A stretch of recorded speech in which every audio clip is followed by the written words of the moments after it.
भक्तों, ओम नमः शिवाय। श्री शिवाय नमस्तुभ्यम। जय श्री महाकाल। जी हाँ भक्तों, क्या आपके भी घर में कोई ऐसा व्यक्ति है जिसका विवाह नहीं हो रहा?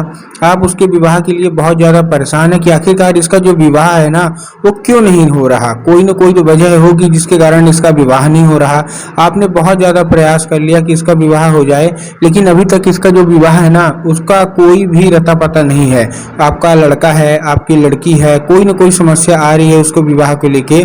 आप बहुत ज़्यादा परेशान है कि आखिर क्या हो गया कि हमारे लड़का लड़की का विवाह नहीं हो रहा। तो ऐसे में कौन सा उपाय करें कि उनका जो विवाह है वो हो जाए। आज की इस वीडियो के माध्यम से हम आपको बताने वाले हैं।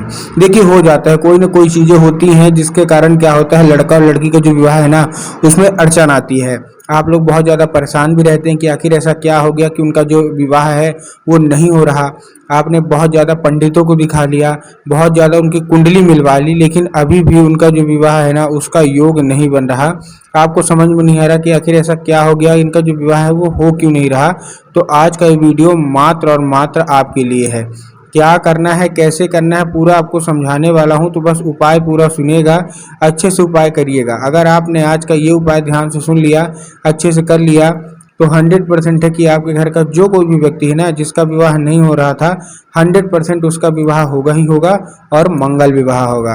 देखिए, आपको एक चीज़ पता होगी कि पूज्य गुरुदेव की जो कथा होती है उसमें लाखों की भीड़ आती है। कितनी आती है? लाखों की भीड़ आती है।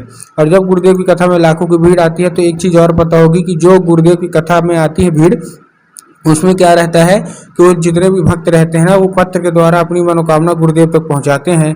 जब गुरुदेव के पास ये मनोकामना पहुंची, अभी 5-6 महीना पहले की बात है, गुरुदेव की कथा में ये मनोकामना पहुंची, और जब गुरुदेव ने देखा, पढ़ा, पत्र पढ़ा, तो उसमें गुरुदेव ने देखा कि ज़्यादातर लोगों की केवल और केवल एक ही मनोकामना है। क्या?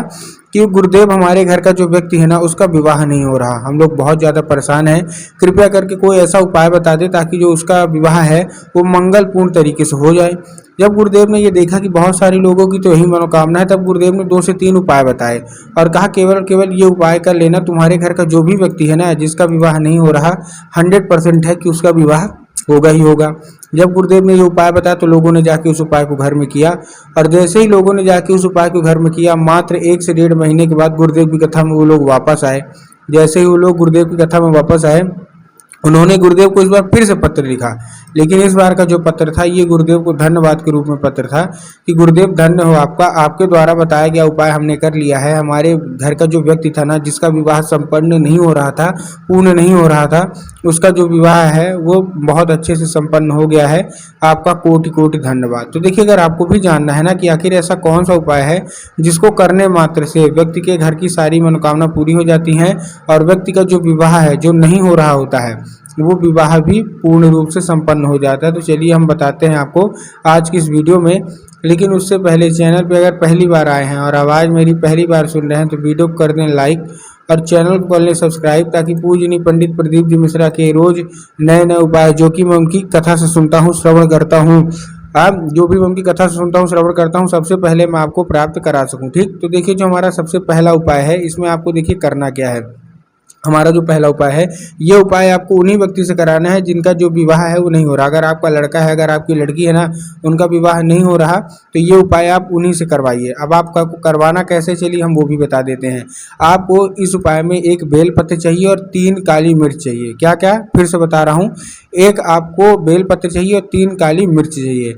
अब देखिए, जो बेलपत्र है उसमें आपको ध्यान रखना है कि जो बेलपत्र है वो कैसा होना चाहिए, वो 3 पत्ती वाला होना चाहिए। बहुत सारे लोग गलती क्या करते हैं ना, कि वो 1 पत्ती को ही बेलपत्र मान लेते हैं, जो कि पूर्णतः गलत है। 1 पत्ती का तो कोई बेलपत्र होता नहीं है, 3 पत्ती मिलकर जो बेलपत्र बनती है ना, वही बेलपत्र आपको लेना है। ठीक, ले लिया बेलपत्र। अब बेलपत्र लेने के बाद देखिए आपको करना क्या है। जैसे आप बेलपत्र लेंगे, उसके साथ आपको काली मिर्च लेना है 3, और पहुंच जाना है सीधा सीधा शिव मंदिर।